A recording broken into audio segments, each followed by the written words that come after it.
Kijiji cha Mbuyuni kilikuwa kimejaa amani na furaha ya kawaida. Watu walijua kila mmoja, walisaidiana na walikuwa na maisha ya utulivu. Lakini kulikuwa na jambo moja lililowatia hofu. Kila usiku, hasa wakati wa giza kamili, sauti ya kicheko isiyoelezeka ilisikika ikizunguka kijiji. Wazee walikuwa wakisema kwa mara nyingi, ukisikia kicheko saa 8 usiku, usitoke nje. Hicho si kicheko cha binadamu. Hicho ni ishara ya roho iliyochanganyikiwa, na mtu yeyote akitoka, hauna hakika atarudi. Vijana wa kizazi kipya walidhani ni hadithi tu za kutisha. Walicheka wakidhani wazee wanazusha hofu kwa sababu za kale. Lakini kijana mmoja aitwaye Kelvin hakumwogopa kabisa. Alikuwa jasiri, au labda hapendi kuona hofu ikimfanya hesabu hatari. Usiku mmoja baada ya sherehe ya harusi ya rafiki yake, Kelvin alikuwa akirudi nyumbani. Njia ilikuwa tulivu, nyota zikiwa hazikuonekana kwa sababu ya giza. Upepo haukuvuma, lakini alihisi kitu kingine. Kitu kilichokuwa kimenyamaza, kimekaa karibu naye, lakini hakikuonekana. Ghafla, akasikia kicheko cha mbali, sauti ya mwanamke nyembamba ya taratibu ikipita hewani. Kelvin alisimama. Alijisikia baridi likimzunguka mwili mzima. Kicheko kilisita kisha kimerejea. Mara hii kilikuwa kikubwa zaidi, kikitoka mbali na karibu, kikizunguka kila kona. Hizi hadithi za wazee si kweli, Kelvin akasema kwa sauti ya chini, akijaribu kujiuliza kama kilikuwa kweli alichosikia. Kadri alivyosogea karibu na mti mkubwa wa mbuyu, kicheko kilizidi kuwa kikubwa. Kilionekana kama kinatoka kila upande. Matawi ya mbuyu yakaanza kutikisika kama kuna kitu kikubwa kilikikaa juu yake.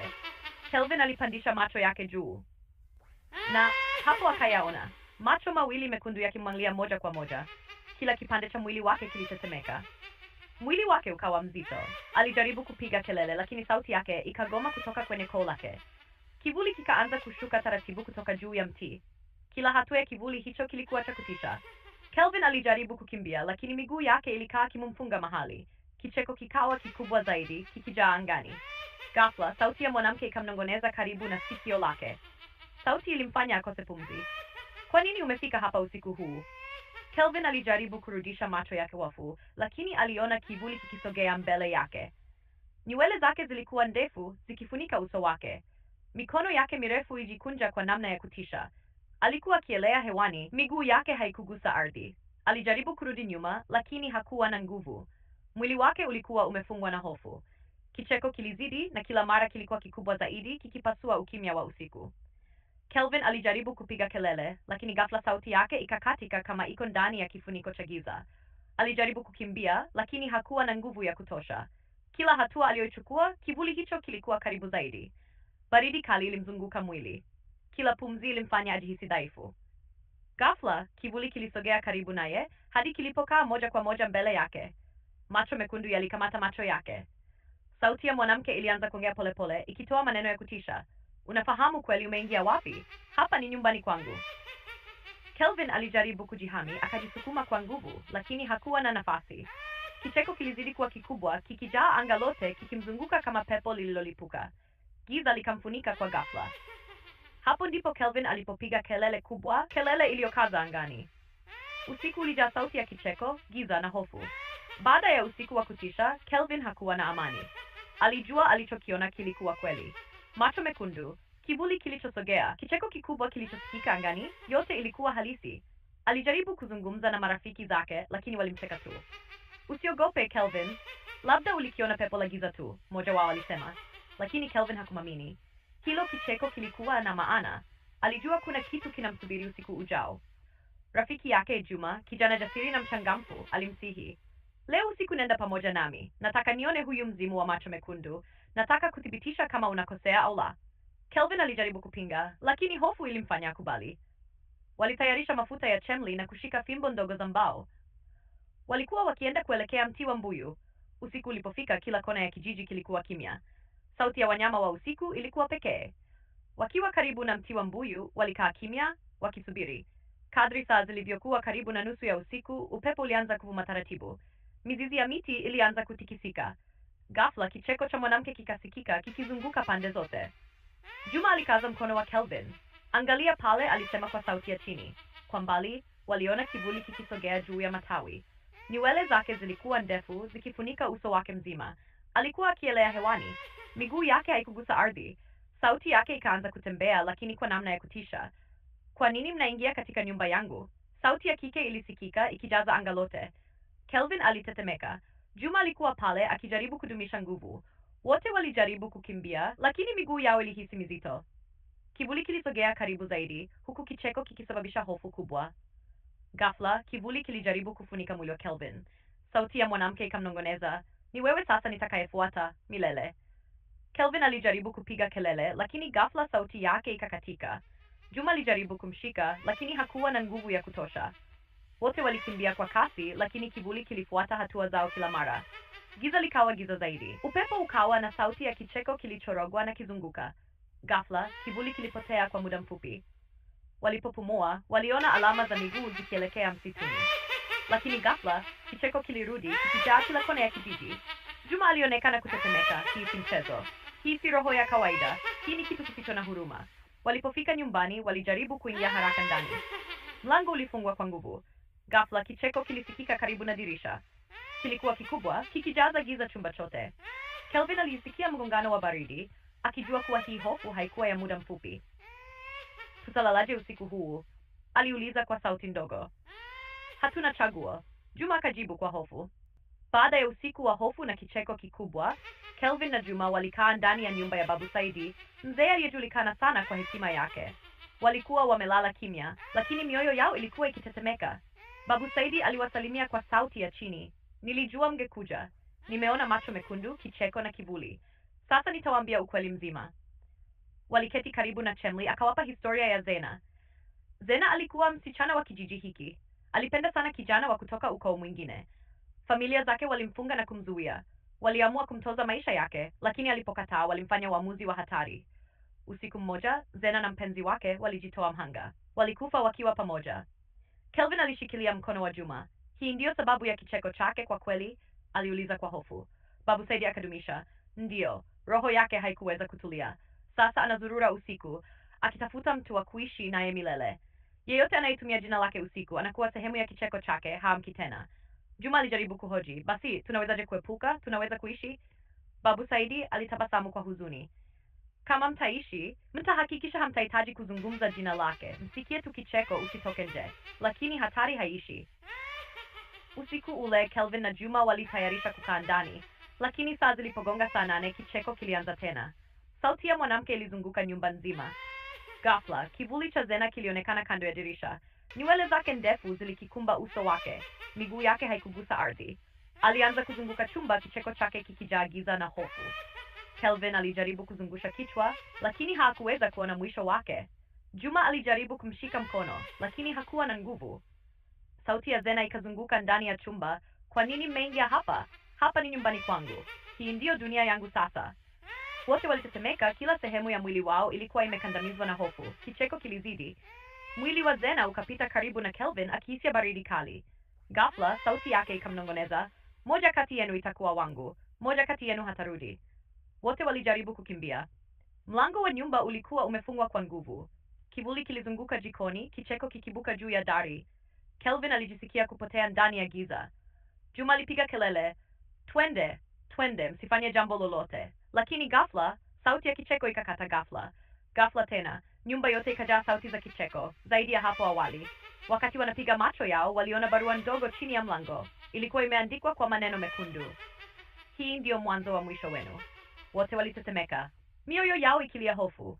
Hii ilikuwa ishara kwamba hatari ilikuwa karibu zaidi kuliko walivyofikiria.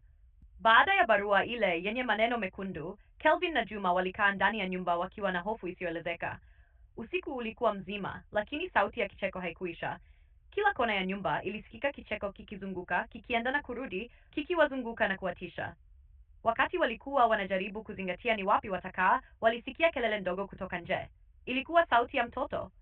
Sauti ile ilileta hofu mpya ndani yao. Zena, Zena, njoo ucheze nami. Sauti ya mtoto ilirudi tena, kali na yenye kicheko cha kutisha. Kelvin alijaribu kufungua mlango, lakini ulifungwa kwa nguvu. Juma alijaribu kumtoa mtoto, lakini ghafla kelele ikakata. Wote walimzalia macho kwa hofu, lakini mtoto hakuwa hapo. Walijaribu kuangalia nje, waliona alama za miguu ikielekea msituni karibu na kijiji. Ghafla kicheko kilianza tena, kikijaa anga lote, kikichanganya sauti ya mwanamke na ya mtoto. Hii haikuwa tu kicheko cha kawaida. Hii ilikuwa kicheko cha kuchanganya roho nyingi, kilichojaza kila kona ya giza. Juma akasema kwa sauti ya chini, ni lazima tutoke, hii si kawaida tena.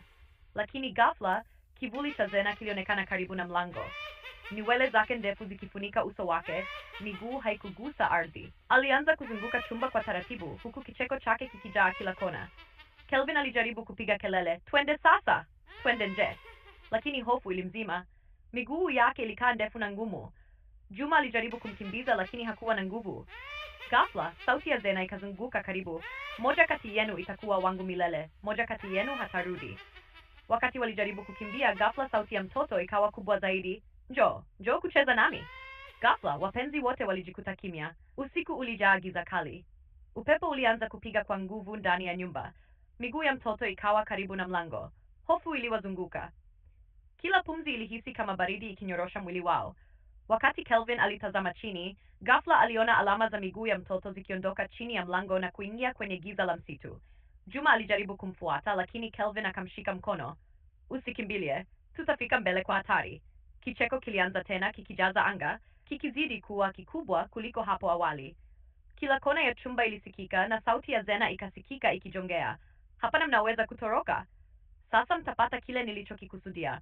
Wote walijaribu kulala chini ya sofa, lakini baridi kali na kicheko kilichojaa nyumba kilifanya hofu yao iwe kubwa zaidi. Ghafla, miguu ya mtoto ikaanza kuonekana tena ikielekea kwa Kelvin na Juma. Mwisho wa sehemu ya 4. Hii sehemu imeweka cliffhanger kubwa, ikionyesha kwamba Zena sasa si tu kicheko, bali inahusiana na mtoto. Sawa. Hapa nitakuandikia sehemu ya 5, mwisho wa hofu au mwanzo mpya, ndefu, yenye msisimko mkubwa, tayari kwa text to speech, na itakuwa season finale ya hadithi hii, lakini pia ikaachia dirisha kidogo la sequel. Usiku wa kicheko. Sehemu ya 5. Usiku ulikuwa mzima, giza likijaza kila kona ya nyumba ya Kelvin na Juma. Kicheko cha Zena kilikuwa kikubwa kuliko hapo awali, kikiunda wimbi la hofu lililojaa kila sehemu. Miguu ya mtoto ilionekana ikipita karibu, ikitupa hisia ya baridi kali isiyo na mwisho. Kelvin alijaribu kupiga kelele, lakini sauti yake ikagoma tena. Juma alijaribu kumshika mkono, lakini hofu ilimfanya akaa kimya. Ghafla, kivuli cha Zena kilijitokeza katikati ya chumba. Nywele zake ndefu zikifunika uso wake, huku mikono yake mirefu ikijikunja kwa kutisha. Miguu yake haikugusa ardhi, lakini kila hatua yake ilikuwa na nguvu ya kuvuta kila kitu karibu. Sauti yake ilizunguka chumba, ikimwambia Kelvin na Juma, moja kati yenu sasa ni wangu, milele mtaishi kwenye kicheko changu, moja kati yenu hatarudi. Baridi kali ilienea ndani ya nyumba. Wote walijaribu kukimbia, lakini mlango ulikuwa umefungwa kwa nguvu. Dirisha liligongana mara kadhaa. Upepo mkali ulipiga na sauti ya kicheko kilichorogwa ikawa kubwa zaidi kuliko kabla. Ghafla, Kelvin aliona kitu kilichomvutia macho yake. Kitoto kilichokuwa hakijulikani kilipotea, kilikuwa kando ya mlango akisogea taratibu kuelekea chumba. Sauti yake ya kicheko iliongezeka, ikichanganyika na sauti ya Zena. Juma alijaribu kulia, twende sasa, hakuna nafasi ya kuchelewa. Lakini kivuli kilipita juu yao kikiwa karibu zaidi, kikiwa na nguvu isiyoelezeka. Kelvin alijaribu kushika chumba kilichokuwa karibu, lakini ghafla kando yao kilijaa giza. Sauti ya Zena ikamnongoneza, umechaguliwa. Sasa ufuate kicheko changu. Hii ndiyo mwisho. Wote walijaribu kukimbia kwa pamoja, lakini usiku ulikuwa mzito. Kicheko kilizidi, kikiwazunguka. Miguu ya mtoto ilionekana karibu, ikirudia alama za kuzua hofu kubwa. Ghafla, mwanga wa chemli ulipotea. Nyumba nzima ilijaa giza. Wakati Kelvin alipopiga macho yake tena, ghafla waliona kivuli kilichosogea karibu. Kivuli kikawa karibu sana, macho mekundu yakiangalia kila mmoja. Hofu iliwazunguka. Kila pumzi ilikuwa baridi kali. Wote walijaribu kulala chini ya sofa, lakini kicheko kilipita juu yao, kikifanya hofu yao iwe kubwa zaidi. Ghafla, kitu kilichomgusa Kelvin kilikuwa baridi sana. Alijisukuma kwa nguvu na ghafla aliona mwanga mdogo ukianza kuangaza kutoka nje ya nyumba. Upepo wa usiku ulipungua, kicheko kilipungua. Kivuli cha Zena kilipotea kwa sekunde chache. Wote walijisikia kupumua kwa urahisi. Lakini wakati walipokimbilia nje, waliona kitu kilichoshangaza kijiji chote. Nyota hazikuonekana. Usiku ulikuwa giza zaidi kuliko kabla, na kicheko kikawa kimya kwa muda mfupi, kisha kidogo kidogo kilianza tena. Mbali sana, kikizunguka kijiji kizima. Kelvin alikabiliana na Juma akisema kwa sauti ya chini, labda hatuna mwisho wa hofu hii, labda kicheko hakijakoma, labda hii ndiyo mwanzo mpya. Juma alijibu kwa hofu, hii siyo mwisho, ni mwanzo tu. Tuna lazima tuishi. Hii ilikuwa siku ya mwisho ya usiku wa kwanza, lakini pia mwanzo wa hofu isiyo na mwisho. Kicheko kilisikika mbali, kikiwa na nguvu zaidi na kijiji kilijaa hofu isiyoelezeka. Mwisho wa sehemu ya